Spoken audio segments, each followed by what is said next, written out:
തമിഴ്നാട് തിരുപ്പൂരിൽ കാറിനുള്ളിൽ യുവതി ആത്മഹത്യ ചെയ്ത സംഭവത്തിനു പിന്നിൽ സ്ത്രീധന പീഡനമെന്ന റിപ്പോർട്ട്.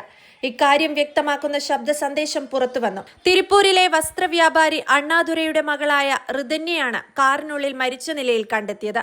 27 വയസ്സായിരുന്നു പ്രായം. ഈ വർഷം ഏപ്രിലിലാണ് കവിൻ കുമാറുമായി ഋതന്യയുടെ വിവാഹം കഴിഞ്ഞത്. കല്യാണവുമായി ബന്ധപ്പെട്ട് കവിന്റെ കുടുംബത്തിന് 300 പവൻ സ്വർണ്ണാഭരണങ്ങളും 70 ലക്ഷം രൂപ വിലമതിക്കുന്ന വോൾവോ കാറും സ്ത്രീധനമായി നൽകിയിരുന്നു. ഞായറാഴ്ച തിരുപ്പൂരിനടുത്തുള്ള ചെട്ടിപ്പുത്തൂരിലാണ് സ്വന്തം കാറിനുള്ളിൽ ഋതന്യയെ മരിച്ച നിലയിൽ കണ്ടെത്തിയത്. മരിക്കുന്നതിന് തൊട്ടു മുൻപ് ഋതന്യ അച്ഛൻ അണ്ണാദുരയ്ക്ക് വാട്സപ്പിൽ 7 ശബ്ദ സന്ദേശങ്ങൾ അയച്ചിരുന്നു. താൻ എടുത്ത തീരുമാനത്തിന് ക്ഷമ ചോദിക്കുന്നുവെന്നും ഭർത്തൃവീട്ടിലെ അതിക്രമങ്ങൾ ഇനി സഹിക്കാൻ കഴിയില്ലെന്നും സന്ദേശത്തിൽ പറയുന്നുണ്ട്. ദിവസവുമുള്ള മാനസിക പീഡനങ്ങൾ സഹിക്കാനാവുന്നില്ല. ആരോടാണ് പറയേണ്ടതെന്നറിയില്ല. കേൾക്കുന്നവരൊക്കെ ജീവിതം ഇങ്ങനെയാണ് എന്ന് പറഞ്ഞ് എന്നെ അനുനയിപ്പിക്കാൻ ശ്രമിക്കുന്നു. ആരും എന്നെ മനസ്സിലാക്കുന്നില്ല. ശബ്ദ സന്ദേശത്തിൽ ഋതന്യ പറഞ്ഞു.